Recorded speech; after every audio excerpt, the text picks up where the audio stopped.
Well, we're focused on delivering our plan for change, and for us, and what I'm announcing today is a 1.5 billion strategy to improve early education and make sure that parents get the support that they need. A really exciting plan that builds on what Bridget Phillipson said yesterday to introduce a Best Start family hub in every community across our country. So we'll come to that in a second, but is there any kind of dwelling reflections on last week? Well, lessons will be learned from last week, and it's important that we learn lessons from what our MPs have told us. But as the Prime Minister has been really clear, we've got to make sure we grow the economy and we deliver the change that our country so desperately needs, and that's what I'm focused on delivering. Tell me a bit more about the details about today's announcement. So today we're announcing, on top of what we said yesterday on family hubs, we want to make sure that we make the childcare system much simpler for parents. Life is really tough for parents right now, and we want to make sure that when they access those funded hours of childcare, that they see a real difference to their children's lives. And this is about really improving the childhood care and education system and also making life simpler for parents. So really improving the quality of early education by investment in early educators and also the quality of provision that's available across the country. So tell me about the EHCP benefits, the child disability benefits. A lot of talk this morning about the possibility that that gets scrapped.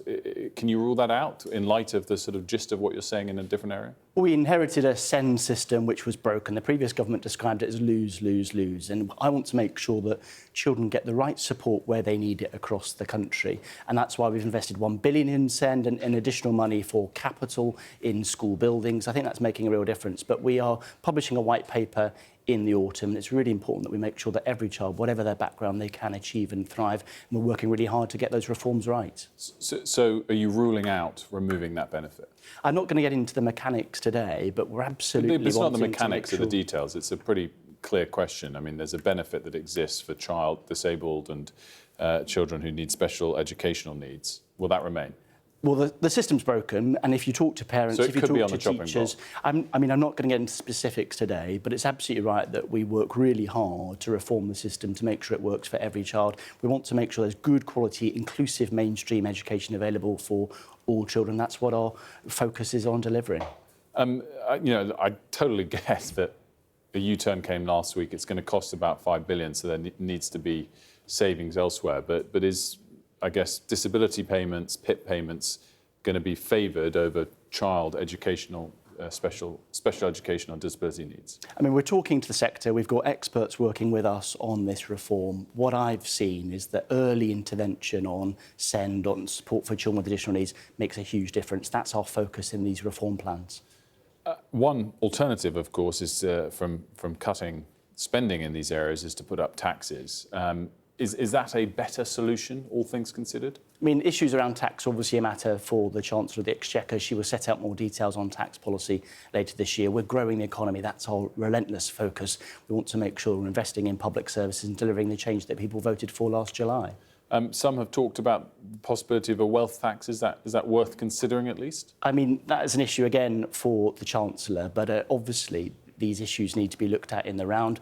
Look at the issues around wealth tax. We've already put a tax on private jets. There's the profits on energy companies already, a range of actions that we've already taken to help us grow the economy and deliver the change that our country needs. So your point in saying that is you don't think there needs to be further in that area?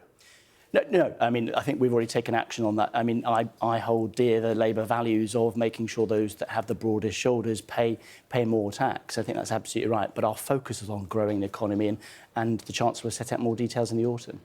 Fuel duty, just to explain to me whether that falls under the government's pledge of not to put taxes up on working people. Is it a separate issue because it's not directly an income tax? I mean, obviously we made the Manifesto commitment last year on VAT, on national insurance and on income tax. We're growing the economy. We want to make sure that people have more money in their pockets. The Chancellor will set out more details on the budget when it comes in the autumn. So fuel duty isn't included on that list? I mean, I've mentioned what we've set out in terms of our priorities. The Chancellor will set out more detail in due course. I mean, some could frame fuel duty as a form of VAT, but you're saying it's separate to that? I don't know. OK, so we'll see if that comes up. On those manifesto pledges, are they still ironclad like the fiscal rules, or are we over a year past the election facing all sorts of different global pressures such that those promises, as they were made at the time, have to be rethought?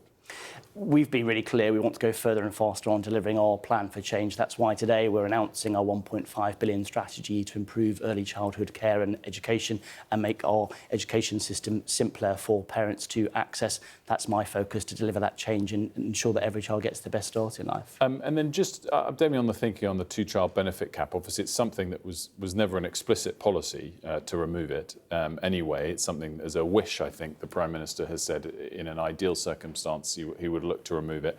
Is that wish now very much at the bottom of the pile, given, obviously, the financial pressures that exist? Nothing's changed, and our priority to bring down child poverty is absolutely a key priority, and that's why we've got a task force and a strategy working together to deliver the change that we need. We're looking at all levers on child poverty. Really proud that we've already announced that we want to see more children eligible for free school meals. As we announced in recent weeks, we're introducing breakfast clubs in every primary school, a series of things that will hopefully bring down child poverty, but you must wait for the strategy later this year.